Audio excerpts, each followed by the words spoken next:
I think the biggest mistake founders make is they think this, like, my idea is so secret, I can't tell anybody, sign this NDA. I'm like, if you think your idea is what's protecting you, I promise you're gonna fail. Because first of all, 10 other people have thought of this idea, no matter how smart it is. And if you can't out-execute everybody, like, someone's gonna hear about it and out-execute you 2 months from now, right? Earning points on rent is not a revolutionary concept. Getting it to work was very hard. I'm Sammi Cohen, and this is Social Currency, a podcast that unpacks the stories that are shaping business, culture, and the intersection of the two. What if every rent check you've ever written could have been padding your frequent flyer balance and your future down payment fund at the same time? Today's guest, Ankur Jain, founder and CEO of Bilt Rewards, has turned that what if into a nationwide points program backed by millions of apartments, Mastercard, and Wells Fargo. With Bilt, Ankur's hacked the single biggest monthly expense for American renters and is making home ownership more accessible for younger generations. The concept is simple.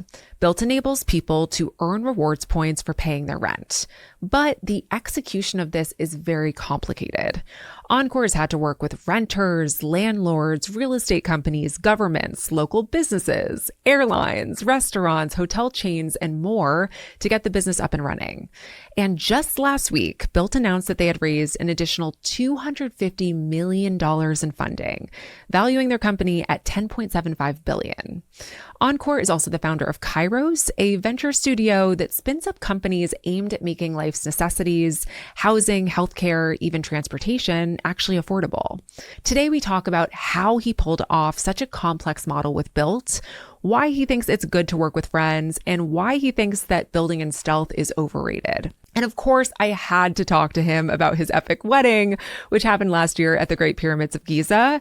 It is insane. This is Ankur Jain's Social Currency. Ankur Jain, welcome to Social Currency. Morning. I want to start with your earlier entrepreneurship ventures. Before you started Bilt, you started a handful of companies. Is there a common theme or thread between each of the businesses that really encouraged you to pursue each of them? It's funny, like, being an entrepreneur is like, it's something you have to love because you enjoy doing it, but it also only works if you're solving real problems. And so it's funny, like, nothing I think that I've been working on is that, like, revolutionary of a concept or idea. These are just big problems that everybody faces every single day, right? The biggest problems in the world are the biggest opportunities. And not just because you're trying to make impact, it's just these are the problems facing the most number of people that they have the most pain point on. And if you can solve it, you can help people and create a great business around it. I mean, that common theme has been the thread throughout everything I've tried to work on. Thankfully, that's served well. But it's just crazy how many times you see people. I feel like ever since it became cool to be in startups and the founder world, you get all these, like, business school kids who graduate and come into Silicon Valley now being like, well, Uber did this, so we're now Uber for Y, or we're this for that. And you just totally lose the essence of what it takes to build a great business. Well, by the way, there's trillions of dollars spent on housing, on student loans, on healthcare, on transportation. These are real problems that people are dealing with every single day. And it's not like people wake up every day and go, I love my housing situation. Like, healthcare is fantastic. There's no innovation. I mean, people are dealing with issues every single day. And these are huge markets. And I don't know, to me, those are the problems worth solving.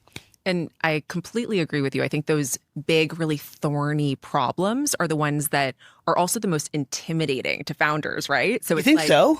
I think so. Yeah. I think, well, it's kind of twofold. First is, I think it's not the right way to think about it, but a lot of people kind of assume that issues like housing, healthcare are government problems when they should really not be solved by government and they should be solved by entrepreneurs. When was the last time you, like, saw the government solve something in a way that you're excited about? I was talking to someone the other day about even things like our roads and just, like, fixing a pothole, right? It's crazy. Why does that take 6 months? It's so bad. I was in the Middle East and I was doing a little quick visit around the same tour that everyone seems to be doing, visiting the developments for all these new cities they're building across Saudi and the UAE and Qatar. But when I say building cities, like, I went to this place that they're building in Riyadh called Diriyah. They are literally building an entire city in the middle of the desert. You're talking beautiful apartment buildings, affordable and luxury buildings. You've got restaurants, all the hottest restaurants there. They have retail. And they've done all this over the last 4 years. Nuts. I've been living on Leroy Street in the West Village since 2017. They still haven't fixed the brick road on my block. It's unbelievable. And it just shows you you have to have a different approach to solving problems that's not government. And clearly you've had a knack for entrepreneurship for a long time now. So where does that come from? Probably being unemployable by a proper company, number one. I tried working. I was running Tinder's product for IAC for 2 years. Great experience. Also reminded me why I'm not a good employee. So I'm the child of immigrants. And I don't know, there's something about, has your family been in the U.S. for a long time? Yes. Okay. So my parents came here in the 80s. My mom grew up actually in Israel. My dad grew up in India. He was in a poor village in India. And just I don't think you and I, and at least me, can even really fathom what it was like to grow up in a rural, poor village in India, just trying to make it out. And so, he hustled his way through. In India, you take a standardized test, and that pretty much determines where you go. Yeah. And at one point, he filed a job application for a job here in the U.S. And it was funny because they started asking him questions about computers, but he never used a computer before. Wow. So he just started guessing.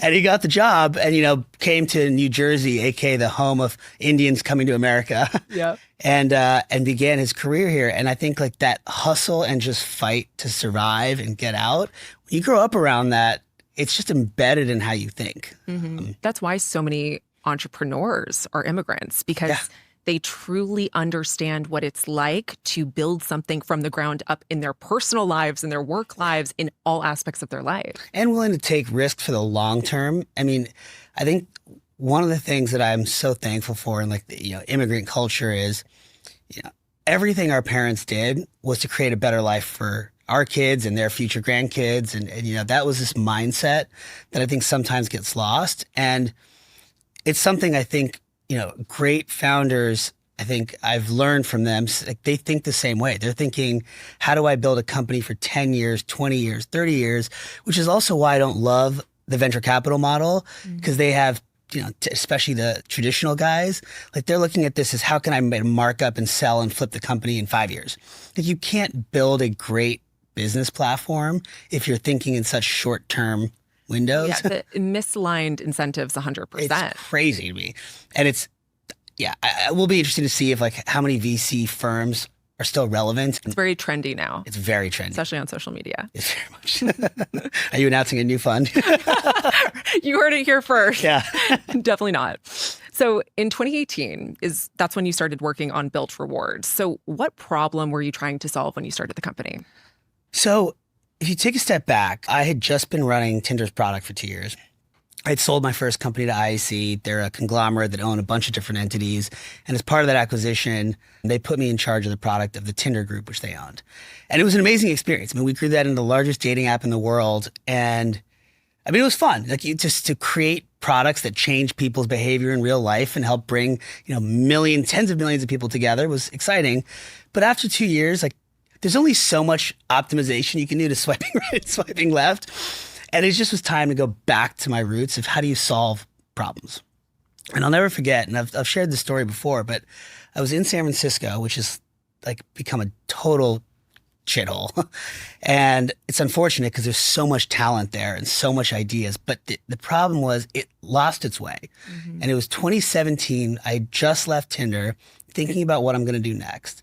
And I met with this investor at the Four Seasons on Market Street. Mm-hmm. And I'm sitting here with this investor who's pitching me this idea that he tells me is going to change the world and is the perfect company for me to go join and help build and whatever it is. And I go, tell me all about it.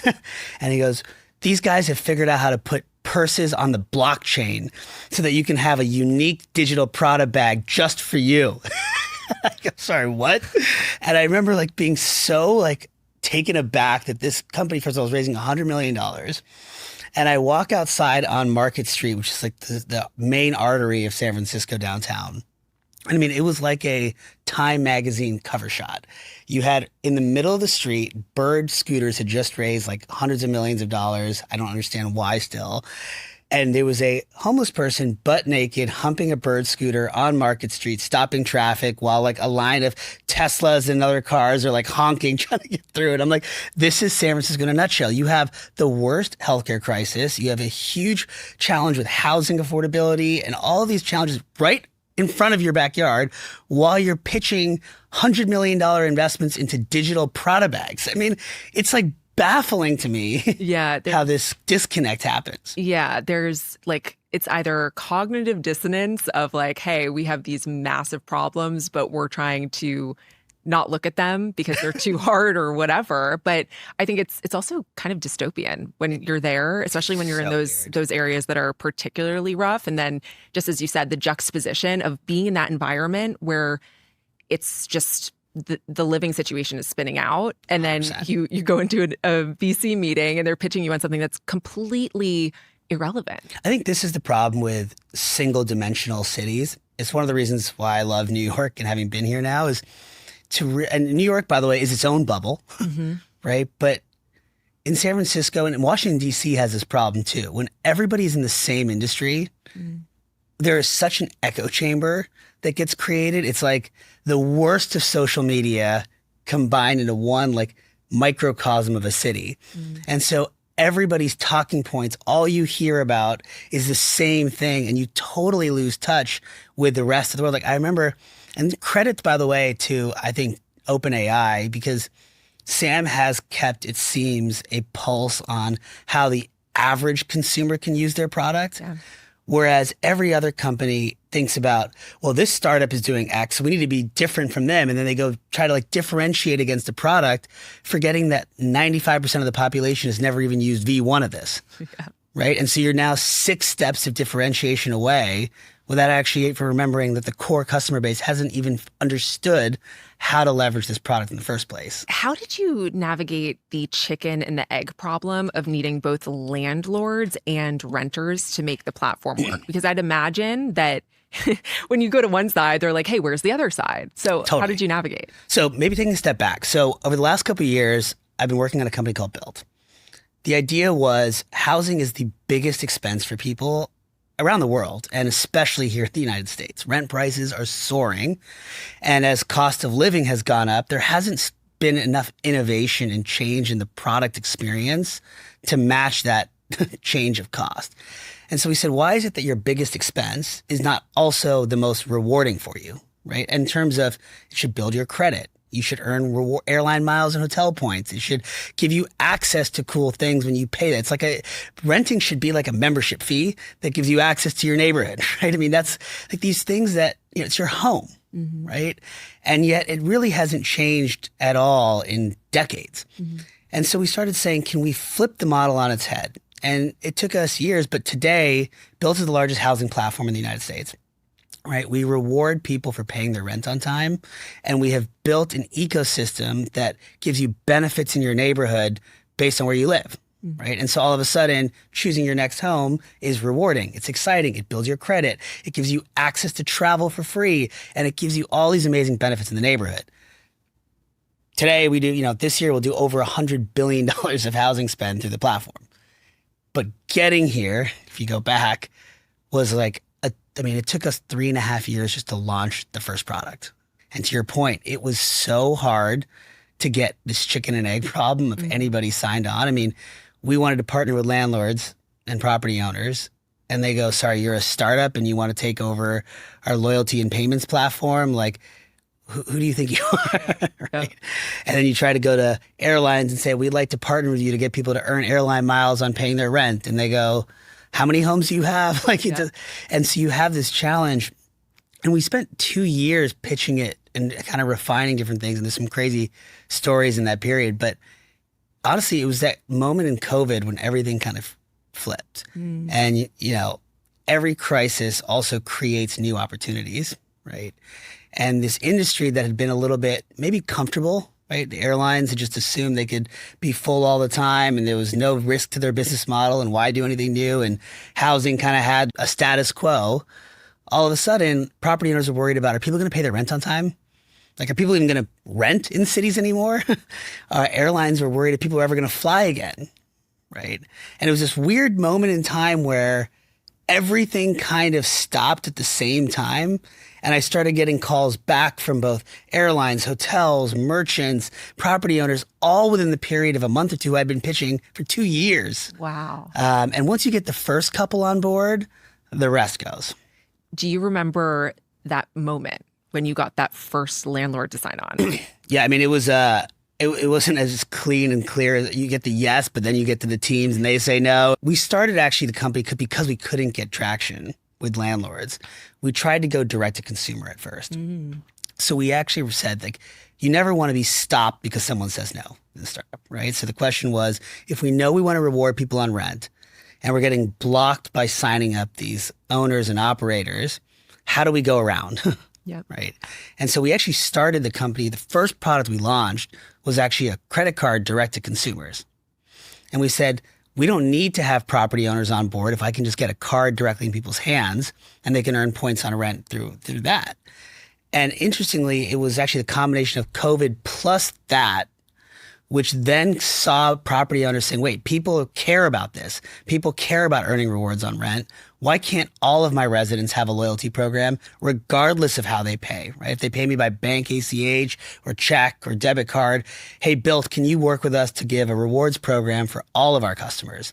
And that's when we switched the business and really moved into this B2B2C model finally. So is that card that you initially had the same card that Bilt users have today? So that's the first card that we launched. Okay. But the role of the card has changed in our business tremendously, right? So today we run the largest network of homes in the US. 25% of all apartment buildings in the United States now run off of Bilt. Crazy. Right. We have more buildings, part of the Bilt network on the front entrance than every hotel under Marriott group combined in the world. Right. So it's grown. So we have a network of homes and we have a network of neighborhood merchants, fitness studios, pharmacies, restaurants, coffee shops, more that are all part of our ecosystem. The card used to be our way of reaching customers directly. Now it's more of a way for people who live in our buildings and who live in our network to get more out of our ecosystem. Similar to how you might get more out of United Airlines with their card or more out of Delta with their card. But it's gone from being the majority of our users to less than 15% of our users, just as our scale has grown so dramatically through our network of homes. Had COVID not happened, where would Bilt be today? If COVID hadn't happened, I'm sure it would have been a lot harder to get this thing off the ground. And that's, one of these crazy twists and, again, crisis creates opportunity. But I'd say, like, I'm not a believer in the traditional business school mindset of set your goals and KPIs in a very traditional number-driven sense of just, I need to do X, right? And the reason I don't like that is if you don't first address the purpose, right, things never go as planned. Yep. And if you're so laser focused on a specific goal, you sometimes forget that goal may not be viable for the mission. Yep. And so setting that purpose, which was how do we take housing and make it the most rewarding expense for you? I mean, we had 10 different iterations of that, of how to do that before we really hit it on the head. I read that there was also this crazy regulation that didn't allow for points to contribute to paying your down payment for a home. And your team had to spend 18 months in Washington, D.C. to try and turn over that regulation. So what was that process like? That was like, again, everything is so complicated and crazy. Nothing about this business has been simple. But that's why also everyone else hasn't done it. I think the best ideas are the most obvious ideas, right? But like any business, it's just about the execution and persistence, right? And just like this was a good example, I think, where we first started this concept in 2018. My original pitch deck was, why can't you earn rewards for paying your rent that you can later then use to buy a home? Right? Kind of like a simplified, better version of like an airline program where you fly, you earn airline miles, then you can go fly to the Maldives, right? Yep.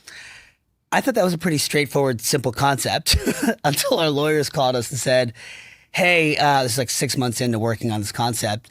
We spoke with our specialists and we're not sure this is legal. I go, what do you mean it's not like, so what do you mean you can't use rewards to go towards a home purchase? Like that makes no sense. And like, well, after 2008, there was all these changes and regulations and they just constrained it.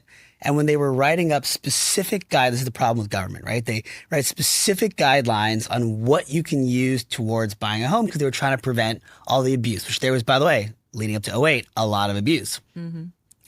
Obviously, nobody in the regulatory body thought, hey, rewards and rewards points should be included in the list of things that you can use towards buying a home.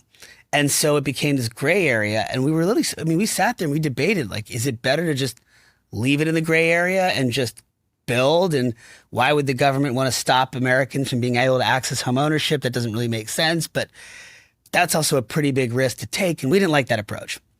So we spent 18 months going down to Washington, D.C., meeting with the regulators, spending time with the Secretary of Housing, spending time with the other cabinet members in the White House, and just like explaining to them our vision for this. And after 18 months, we finally got told, hey, we think we understand. Why don't you send in a request to get this thing approved? And so we did. And literally a week later, as I thought we were all done, I got a letter rejecting our request. So after 18 months, I thought, God, we finally solved this. And I remember that night, I was panicking because I thought this is now like total of almost 2 years working on this. This is now like fall of 2019, pre-COVID. And we just started calling everybody we knew in Washington, D.C. And I managed to get a meeting the next morning where we had a whole committee and we just sat there and appealed their decision and walked through. If Americans can earn rewards on buying drinks at a bar and going to a restaurant and flying an airplane, and they can use those rewards to buy tickets or, whatever it might be, book a hotel room, why would we not want to let them use this towards the American dream? Like, it doesn't make any sense. And by the way, why is it any different than savings for our generation of like points are savings for us? Points are a very real currency. Right. And so finally, in October 2019, we got the approval. And it's now in the guidebooks at Fannie and Freddie and FHA, but you can now use your rewards points to buy a home. It's one of those things in hindsight, you're like, of course this should make sense. It's a generational thing too. Yeah. Like if you spend time in Washington, D.C., like there's not many people under the age of 60. True. Valid. Yeah. So I don't think there's like a huge rewards culture that's permeated some of that upper echelon of Washington, D.C. yet. Yes. So switching gears a little bit. Last year, there was a story about Wells Fargo potentially losing money on the card due to incorrectly forecasting some key revenue drivers for the partnership. Namely, they thought that the cardholders would carry balances. And I'd imagine that it's really tough for Bilt to make it a win for all of the players involved because you literally have, countless stakeholders. So first I'll say, can't believe everything you read in the news. Yeah. The entire Bilt ecosystem is about creating value across all parties. Mm-hmm. So let's start with like understanding the Bilt ecosystem. We have a network of homes and a network of merchants, right? And then we have our members. When you move into an apartment building in the Bilt network, every single resident in that building signs up for Bilt as part of paying their rent, accepting their lease terms, and earning rewards every month, right? We're helping drive on-time payments for the properties, which, by the way, when they're already paying for payment systems, but now with our system, which comes with a loyalty platform, customers get rewarded for paying on time. So we're increasing on-time payments. They now have a way to provide benefits in the neighborhood that also create revenue for the property. Mm-hmm. And they're able to use rewards to save on leasing by providing more value to the customers through rewards than traditional leasing incentives, right? So the properties win. Then as the customers get benefits in their neighborhood and they spend at, local merchants are now able to reach people directly at these buildings without having to do these, crazy flyers under the doors or menus in your elevator and then hiring people to go walk around. They can directly connect with people who move into the neighborhood, live nearby. When customers spend at these local merchants, we drive more revenue for them locally instead of elsewhere. Those merchants pay a fee, which gets shared back with the property, and the customer gets rewards, right? So all these stakeholders win. Same thing with the co-brand card. Now you add in a banking partner. We work with Amex, Visa, Mastercard, work with all the issuing banks. There is today $700 billion a year of rental payments that don't exist on the credit card and debit card rails. And so we came and said, hey guys, we can help facilitate more payments on card rails, which is good for the banks, good for the card networks, good for digital payments as an ecosystem, because paper checks shouldn't exist anymore, right? And so we've really grown the volume, I mean, hundreds of billions of dollars through card networks that now go, on these rails. And so all these banks, all these card networks work with us, and we gave Wells, one of them, access to our brand as a licensing deal to go issue our co-brand. And so what we learned, and this is what was exciting, and I think the actual story kind of behind this is we just realized early on, it's actually not, we thought it was only a very specific type of customer, at least the bank did, that would get the co-brand card for housing, right? They weren't fully sure how that would work. What we found is everybody loves the idea of getting rewards on rent. And so we had customers, everyday customers from Kansas City through to like ultra luxury renters, in Waterline Square, related here in New York, getting this card. And any other card program, you have like the green card, the gold card, the platinum card. You segment out by type of customer. So you have an annual fee and more premium benefits in one area, and you have a no fee with lower interest rates for people who need credit, and you kind of have a different tiering. The big thing we learned is a one size fits all just didn't work. And so it's not like rocket science. We have to evolve it to have different products for different customer types so that you can make it work, win for the bank, win for the customer, win for the properties, win for the merchants. And it just takes that iterative development. And don't forget, Bilt only launched 2.5, 3 years ago. It's like people were freaking out about, was this exactly working or not? I was like, guys, we're building a business that's actually profitable and it's scaling quickly. And meanwhile, these investors are pouring billions of dollars into companies that are losing. Like, I think OpenAI is going to lose like $4 billion this year, right? So it's just, I think, like sensationalized media wanted to turn a story into something, but Yep. When we're talking about the merchant side too, I think that's, at least when I was thinking about the Bilt model, I feel like that was an area that was perhaps overlooked or something that actually provides tremendous value, not for the renters or the buildings, but you're actually building this entire new ecosystem of businesses that are benefiting from Bilt existing. This is the part that I had the most fun on. So once we owned the category of housing as a brand, that gave us an opportunity and a platform to rethink commerce locally, right? And the approach we took as we were thinking about, because we provide, again, it's a loyalty and payments platform for property managers, and it's a loyalty and payments platform for merchants, right? And so we went to merchants, we said, it's not just about rewards points or cash back. How do we create an experience that's better when you shop locally or spend locally than if you didn't? And to me, there's three things that matter. It's value, so rewards. It's convenience, how do I make things simpler? And it's experience, like how to make experience better. And so you take something like healthcare and pharmacy, which is another area I'm quite passionate about.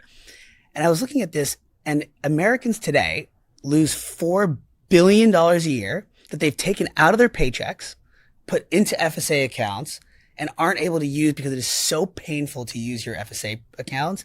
But by the way, you're saving 40% on everyday items like sunscreen and, cough drops and whatever it is, allergy pills or whatever, 40% discount, right, with your FSA pre-tax. And so the problem is you go to the checkout counter and you got to figure out what's eligible, how to split it up, carry an FSA card. I mean, it's painful. So we sat down with pharmacies, starting with Walgreens, and said, hey, we can help drive you more business, but we want to work together to invest the time to build an integration where we can automate this process. And so we launched the first ever automatic FSA savings program where you can walk into a pharmacy in our network, swipe any American Express card, Visa card, MasterCard linked to your Bilt wallet, and we will automatically pull the receipt from your Walgreens purchase, find which items are eligible for healthcare reimbursement, and file it with your healthcare plan for you. So you're saving 40% without doing anything, right? And that same mindset, if you're already paying rent, now you get more. You already need to spend on healthcare. Now we handle the savings for you. You walk into a local restaurant, you've probably seen it at some of the spots across the country already. You can just say, charge it to my apartment building and walk out now. That magic is something that people just don't invest the work to doing the integrations.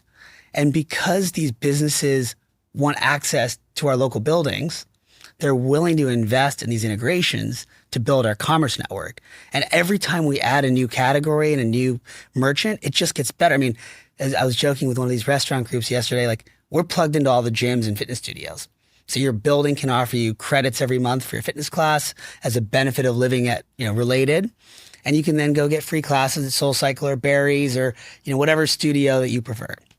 I was telling restaurants, you can do the same thing. Someone orders a cheesecake, you can be like, would you like a complimentary Barry's Boot Camp class tomorrow? I mean, not that you'd ever do that, but the idea that connectivity never existed. Yeah. Right? And that's, I think, what's so magical about how this evolves over the next couple of years. So have you seen competitors enter the space that are seeing your model and trying to do something similar? Look, it's hard. Like first I say, like, if I knew how hard it was going to be to build this, and I'm all for challenges, but I'm still not sure I would have taken on this challenge. Like every part of this business has been extraordinarily complicated. I mean, you're talking about, again, legacy systems, legacy ways of doing things, and a lot of integrations that are pretty protected ecosystems.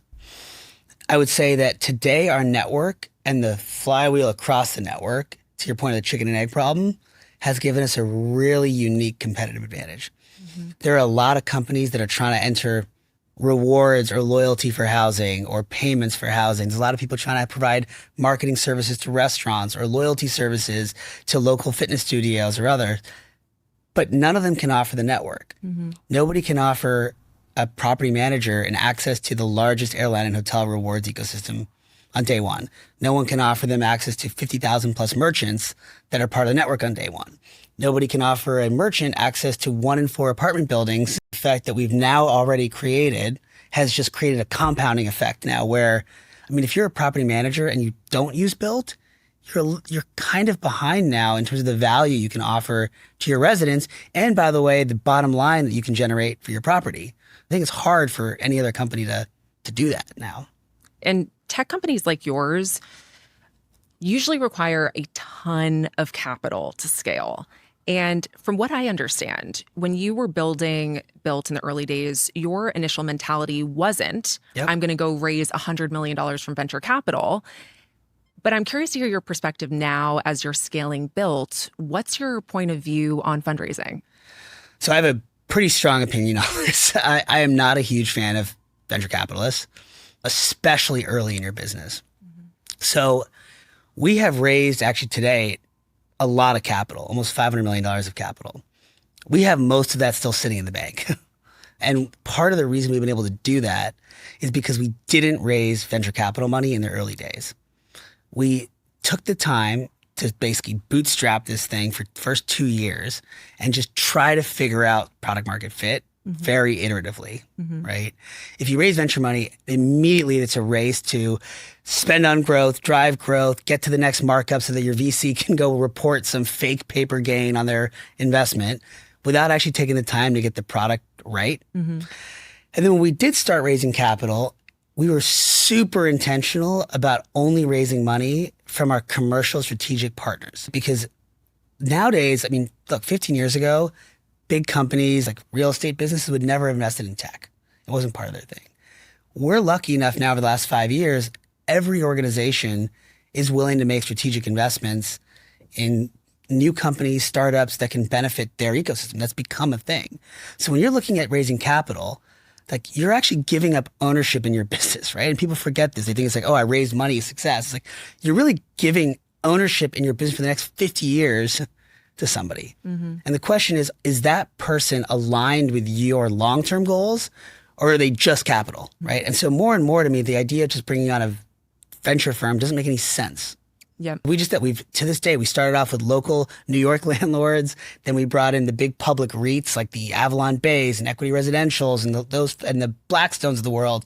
And then we got to kind of go to even bigger and bring in the large property managers who are Greystars and Avenue Fives and these large property management groups. And, more recently we partnered with sovereign wealth funds like Ontario Teachers Pension Plan, who owns tons of real estate across the world. And so that constant alignment with people who have use of our product has pushed us to focus on the right metrics and the right goals and the right purpose, most importantly, right? To drive that outcome, because our investors are aligned. They care more about that than they care about some short-term fake markup. You mentioned that in the early days of Bilt, you were able to bootstrap. And obviously you've had previous exits, so you had the cash to be able to do that.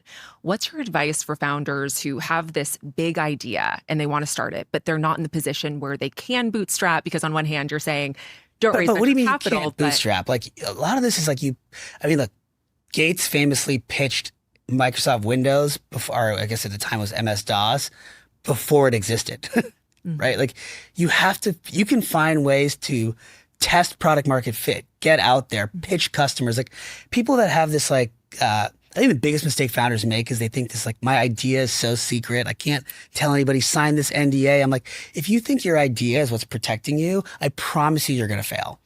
Because it's not hard. First of all, 10 other people have thought of this idea, no matter how smart it is. And if you can't out execute everybody, like, someone's going to hear about it and out execute you 2 months from now, right? I promise you someone had thought of the Bilt idea before you.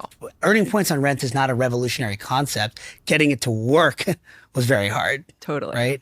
And so I think that's the biggest challenge. So for a founder, the thing is, like, get out there and pitch. And by the way, all you need to really raise today, it's $20 a month for AI.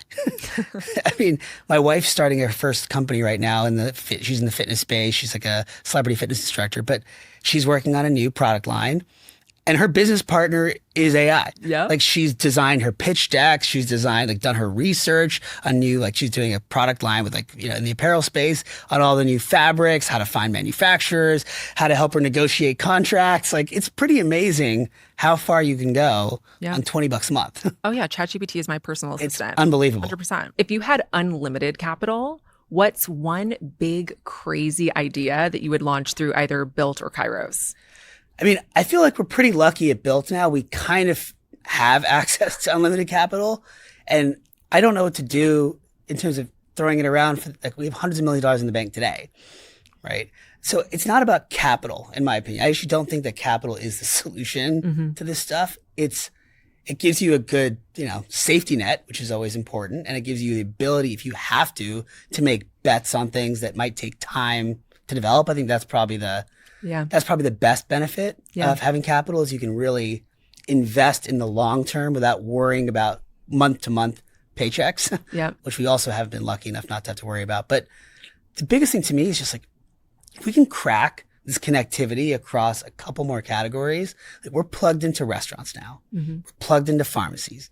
We're plugged into fitness studios. If I can get into gas stations, groceries, parking, which is all things we're working on, and I can seamlessly connect your experience. So the minute you apply for a lease, we already know that you're verified for the apartment. You can move in, you can make your first payment, your payment method's already on file. You get rewarded. You can take those rewards, you can go start spending it at your local restaurant to have dinner at your first new spot in the neighborhood. You then come home and you can have something delivered to your home through our Bilt neighborhood ecosystem, all covered by your rewards. Like, everything can start to get really seamless. Yeah. So I think to me, it's more about time and execution. And I guess maybe the only other thing I would spend time on that I wish I could do quicker is this opportunity exists all around the world. And I get sent every week, Bilt for Spain, Bilt for Dubai, Bilt for India, Bilt for Brazil, and nothing would make me happier than being able to just go run out today and just go start signing up all the housing partners and all the merchants around the world. But obviously, like, to me, it's still not really a money issue. It's a focus issue. Yeah. So maybe that's the answer. Just global expansion. Tomorrow. Yeah. What's your favorite learning about Gen Z and millennial financial behavior from growing Bilt? I mean, I don't think it's a surprise. Like shit is expensive. We're all, trying to figure out how you can justify a round of drinks at a bar these days when it costs like an absurd amount of money. Rent is expensive, healthcare is expensive, student loans are expensive. Yep. And I think the big thing that I give credit to our generation on is, like, you can sit here and woe is me, or you can say you're just going to figure it out and hustle. And I love that. I think millennials, Gen Alpha is still pretty young, so they're not dealing with this yet, but like the idea that you can figure it out, and that's why I think rewards have been so popular, is it's like a hack to being able to live, like, do the aspirational things we want to do, even when we're bogged down by these cost of living issues. And that's partly why, by the way, like, a purpose behind Bilt to be able to help improve these cost of living issues and also open up aspirational experiences, I think is really exciting. Yeah. But I think we're the best at that. Like millennials are the best at figuring out how to have your cake and eat it too. Have you seen any interesting hacks or use cases for Bilt that you didn't expect? Ooh. I mean, I've seen every possible type of hack and gamer behavior you could possibly imagine. I think what's pretty amazing now is I'm starting to see, and we just are hitting the scale. It wasn't really possible before, where people are they're traveling around the world for free, like all year round, but they're doing it because when they're home, they're just obsessing over locations in the Bilt network, which is a really cool, like I just had the first set of customers over the last couple of months, like start sending in their stories of like, we had a customer that had their wedding, all their trip, their honeymoon, everything covered with their Bilt points. And they were just like, for 6 months, all we did was spend at Bilt restaurants and Bilt pharmacies. And they just racked up these rewards. I mean, it's one of those things you like think of and it looks great in our presentation, but to actually hear the stories is amazing. And so as we keep scaling our network, hopefully you see more and more of that. Yeah. Who do you look to for advice or inspiration when you're at an inflection point? I've been looking at a lot of different people in my life. Obviously, I got to watch my dad build companies come from nothing and then hustle through. And so he's always been a great sounding board to talk through things. I'm a big believer in building companies with your best friends.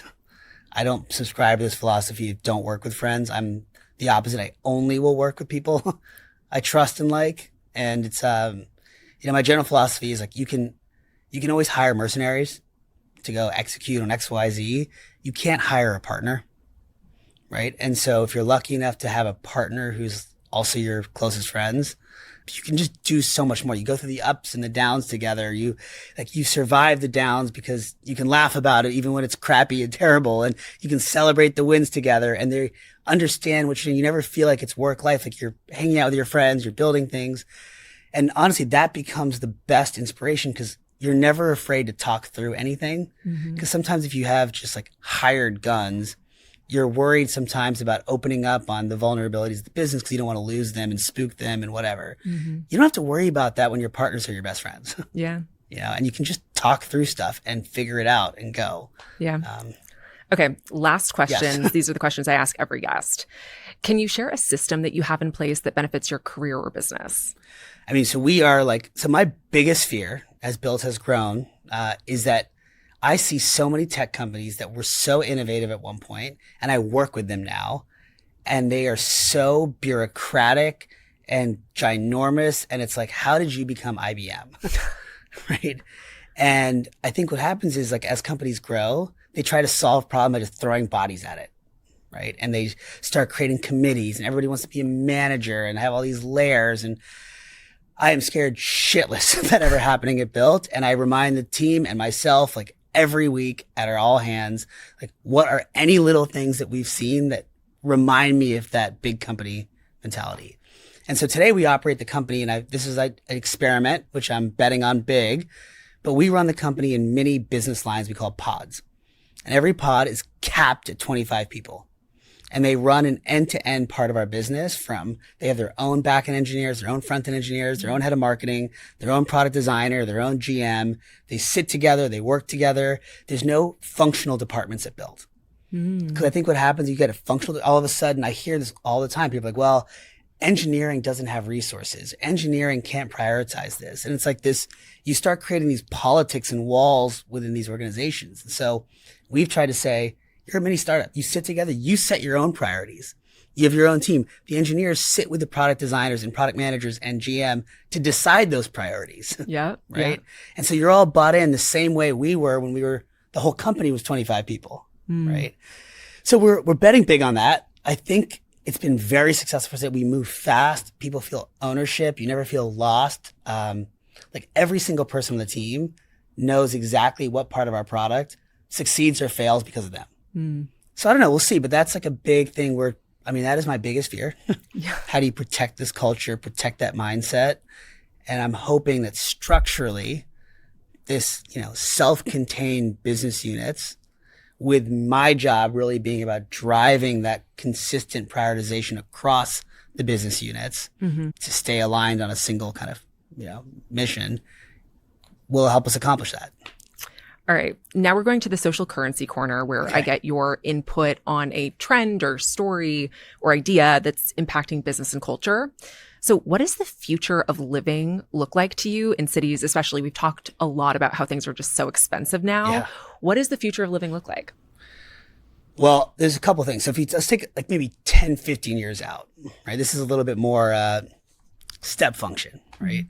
So it's funny, like it's rare that the innovation that disrupts an industry is like the obvious stuff from that industry, right? Like in education, people have spent hundreds of billions of dollars trying to solve global education by building more schools and all these nonprofits, sending teachers. And the single biggest disruptor to access to education was the iPhone, right? Internet access, right? Now suddenly, like if my dad was growing up today in India, he would have access to Harvard classes and Stanford classes online from wherever he is, right? That was the big disruption.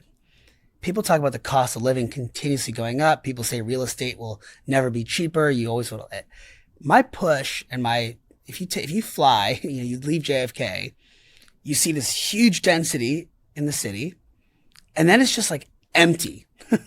Right? We don't realize how much empty land there is right outside all these cities. The problem is, who wants to live 2 hours away and commute to work it's tough, right?